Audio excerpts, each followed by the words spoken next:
Chennedy Carter has always been kind of up against the fence when speaking about this Caitlin Clark situation. So I'm just like, it's like one of those things, like, it happens in basketball. I know people try to say, oh. Do I think she screwed up with the hip check? Yeah, of course. Do I think she has been a not great teammate in the WNBA? Yeah, of course. But is she fun as hell to watch play basketball? Yeah. The sports world was rocked once more to minutes ago when Chennedy Carter finally spoke out about the now famous hit on Caitlin Clark. Rather than admitting what millions perceived as a clear assault, she offered an explanation. In basketball a little bit, there's things called talking, what you like to call smack or whatever everybody likes to call it. Yeah. Plays before things are said, you know, that's a part of basketball. Indeed, Carter dismissed the hit as merely another play in the game, claiming it was typical and a component of basketball. However, anyone who watched the video can see that it wasn't typical. Rather, it was filthy and personal.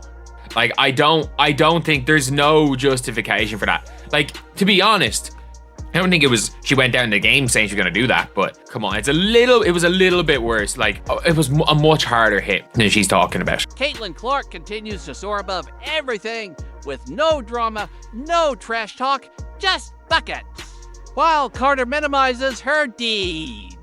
Listen, if people want to portray and paint the narrative that there are racial tensions in the WNBA as a result of Caitlin Clark, I would say that's their own problem. I think Caitlin Clark is doing the right thing, rising above all of the crap that she's had to endure. The amount of fouls committed on Caitlin Clark higher than any other player, flagrant fouls committed on Caitlin Clark higher than any other player. Caitlin Clark was worried about playing the game, and that is why she got Rookie of the Year. She was not worried about the BS. Although the hit was directed at her body, it revealed a deeper aspect of the WNBA,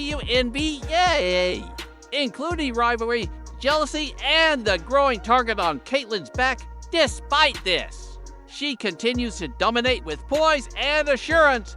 This is more than just one play. It's about how we handle greatness when it doesn't appear as we expect it to.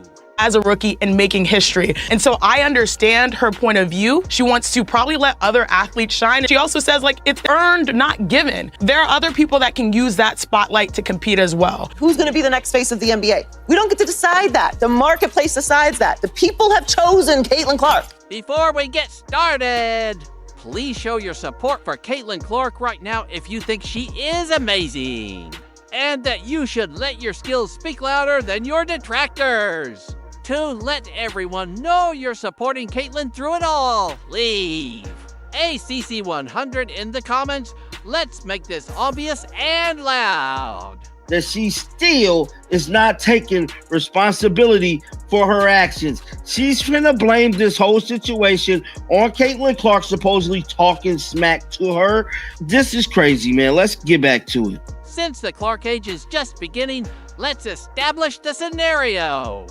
The most talked about rookie in years, Caitlin Clark, was doing what she always does, stealing the show and destroying defenses. What is she doing wrong? What more do you want from Caitlin Clark? Seriously, what more do you want from her? She's focusing on the game. She lifted her team up, got them to the playoffs, won Rookie of the Year, and then also is denouncing racial tensions when she's asked about it. I'm sorry, I don't see anything more that Caitlin Clark should have done or could have done. So I think Caitlin, she moves because she knows people follow her no matter where she goes, and she's very strategic about dictating where her value is. Chennedy Carter completely removed her from the ball with a body check on a normal transition as Clark was crossing the floor. She was remarkable on top of the fact that she had to deal with so much hate when she got to the WNBA. It was a stupid decision because it compromises what your ultimate goal is, which is to elevate the WNBA brand. It was a deliberate off-ball hit intended to convey a message,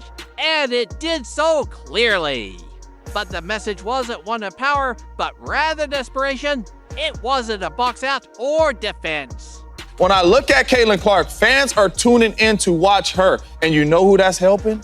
Everybody else. It's helping the Asia Wilsons. It's helping everybody else, the Plums, all that. They enjoy watching her play, her style, her energy, her shot. Whether it's because her game mirrors one of the greatest players in the NBA in Steph Curry or not, I don't know what it is. The way Caitlyn handled this situation with complete poise, not even flinching or pushing back makes it even more startling. She left, concentrating on the game rather than the drama. If I was the WNBA, I would have considered a separate television package to a network on just Caitlin Clark games. I would have had two packages, the WNBA package, and then a separate, let's say 15 to 18 game Caitlin Clark package. Whether you like the Indiana Fever or not, whether you like Caitlin Clark or not, it has gotten to the point where we can no longer deny the fact that they are the biggest draw in the WNBA, and they proved that all of last season. That is the hallmark of good professionalism. Yet, despite the broadcast, the internet and crowd went crazy. Not only because of the foul itself, but also because it symbolized Caitlin Clark being singled out for being exceptional. Like, you can criticize, especially on the court, when somebody 100% cheap shots your favorite player. Like, there's a level of going at it, but we all know with Kennedy Carter it went way too far. Like, we can be honest here, it did go way too far with Kennedy. The WNBA was me. Whether you like the Indiana Fever or not, they are the biggest draw in the WNBA. And they proved that throughout the entire previous season, this wasn't about physicality, but rather frustration. Let's be honest, this wasn't just basketball. We've all witnessed difficult plays and egregious fouls. But what Carter did wasn't a basketball play, it was a cheap shot from behind. I would have thought about having a separate television package to a network on just Caitlin Clark. Know that the WNBA numbers with her and versus the numbers in the WNBA without her also have a major gap. And this really makes us realize the power of Caitlin Clark, the appeal of Caitlin Clark. No caution, there would have been no ball in play if the roles had been reversed. If Clark had thrown that kind of hit, Caitlin would have been trending for all the wrong reasons and facing league fines within hours. The double standard is real, and Caitlin's shame under pressure made that difference very evident. The most absurd thing is that it didn't even shake Caitlin. She quickly got back into rhythm, hit her shots, and led her team with the same poise we've seen all season.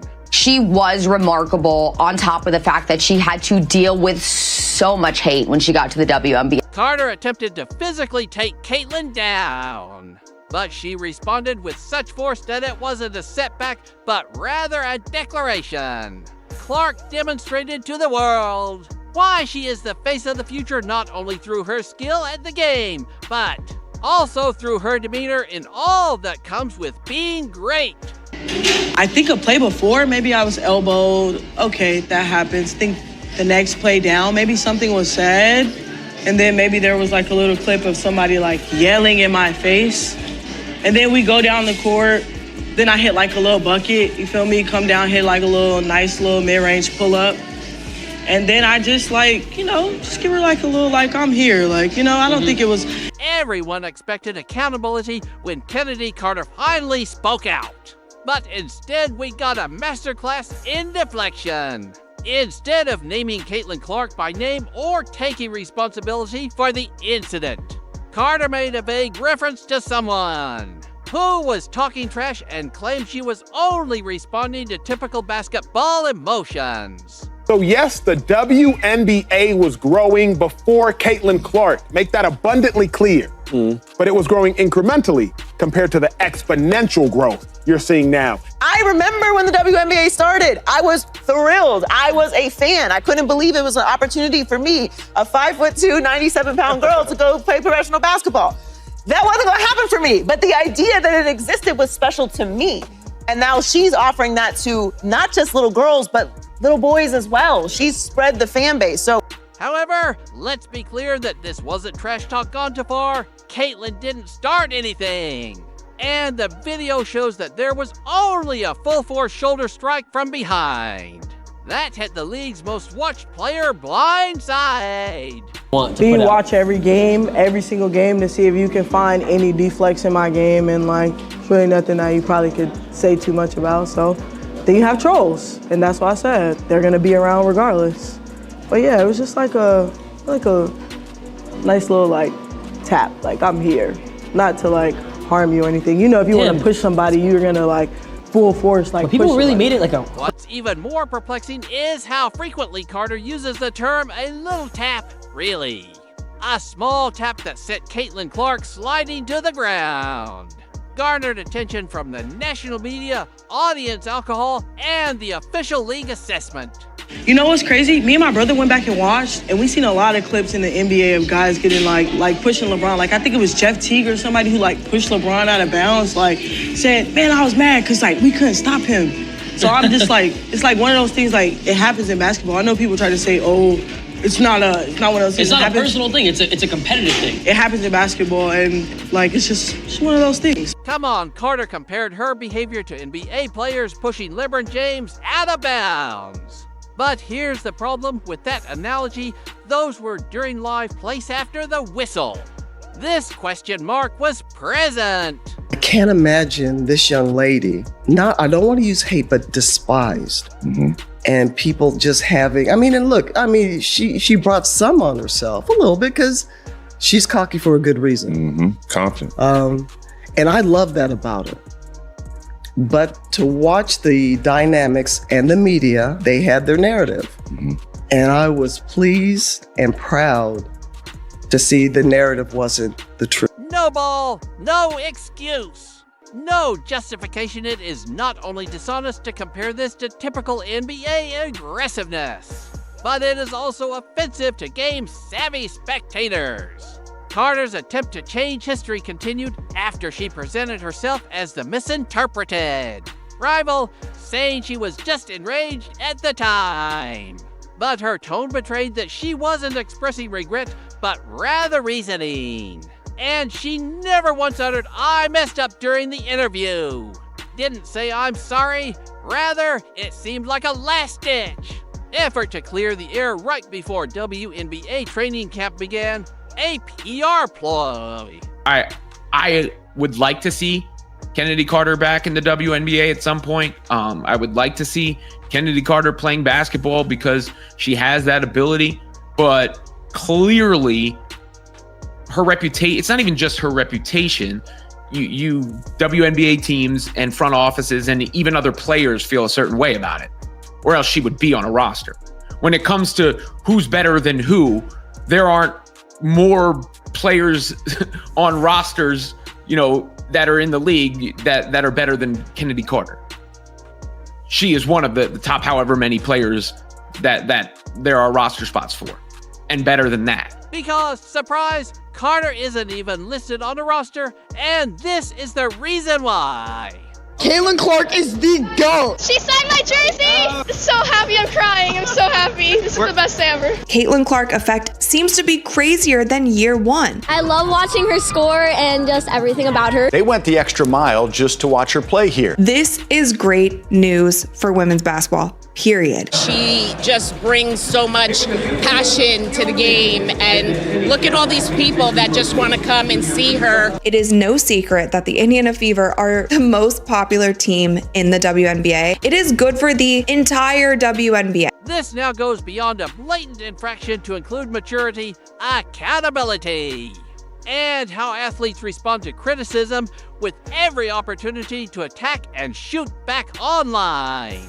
Caitlin Clark has chosen to let her game speak instead. Conversely, Carter is talking loudly while being silent. There's so many players who cite you as an inspiration for their games, including Caitlin Clark, who's just absolutely a phenomenon in college. What's that next step like for her? Next steps, in this generation, right? You have, I think, just so many more challenges of how to handle yourself as an adult, right? You go through that whirlwind of being a senior in college, transitioning into the W. And then the next step is how to become just an even better leader. And so much of leadership, I think, is listening and learning. And hopefully the more she can get connected to vets in the league and just different people and coaches and anyone that she can glean wisdom from of how to just continue to learn how to be as a connected and inspiring leader as she can be. And a lot of that is walking the walk and not just talking the talk. So she's already on her way, but, continuing to have fun, continuing to anticipate how people are going to try to stop her and being prepared as she can be for next season. In an attempt to defend the unreasonable Kennedy, Carter merely clarified that this was Carter's moment of exposure, rather than Caitlin Clark's moment of vulnerability. As he frantically tries to defend her behavior, Caitlin Clark is merely getting better with each game and every possession, demonstrating why she is not only the WNBA's future, but also its current star. Most points by a point guard in a season in WNBA history. Most double-doubles by a rookie guard in WNBA history. Most points by a rookie in WNBA history. Most assists by a rookie in the history of the WNBA. First WNBA rookie to record 2 triple-doubles. First triple-double by a rookie in WNBA history. First triple-double in Fever history. The first player to be named WNBA Player of the Month and Rookie of the Month in the same month. First player in WNBA history with 20 or more points, 15 or more assists, and 5 or more rebounds in a game. She won Rookie of the Month 4 times, Eastern Conference Player of the Week 3 times, single season rookie record for assists, single season rookie record for 3-pointers, single game record for assists, 19. Franchise record for most double-doubles, 3-pointers, career 10 or more assists in a game. Franchise record for most career 10 or more assists in a game. Fastest WNBA player to reach 100 3-pointers. She did it in 34 games. Most assists by a rookie in a WNBA All-Star game, for which she received the most fan votes ever, 700,000 of those. Fastest player to reach 350 points and 150 assists to start a season, regardless of years in the league. People will say, pay more attention to the other folks. Like, she couldn't do it herself. You know, LeBron has teammates, Jordan had teammates. I understand. Her vision, her long firing range, in addition to scoring points, Caitlin is transforming the game, attracting millions of new fans to women's basketball, and motivating the upcoming generation of players. Her poise and intelligence are unteachable. But what they have done to the basketball audience is a travesty, an absolute disgusting travesty. And Steph Curry, I feel sorry for him because they're going to put it all on his shoulders this year. Regular season viewership, it grew by 20% in 2023. It's grown by 180% now, which means it would take another 5 or 6 years to do what Caitlin Clark has done. Caitlin Clark has done is grown the WNBA exponentially. She did in 5 weeks what would have taken 5 years. Carter's journey, however, reveals a different tale. Even though she is one of the league's most prolific scorers, she is not on any WNBA roster. Why? Because teams notice the headlines and the pattern of her departures from Atlanta, Los Angeles, and now Chicago. They don't think you can be relied upon. And talent alone won't save you that little tap. This incident didn't hurt Caitlin, rather, it helped her fans rally behind her. The media spotlight burned brighter, and her stock as a player and a brand went up. That foul became a defining moment, not because it stopped her, but because she brushed it off and kept balling. That's what winners do. Carter called it normal, and it became symbolic of why teams are reluctant to give her another chance. Caitlin remained quiet and allowed the scoreboard to speak.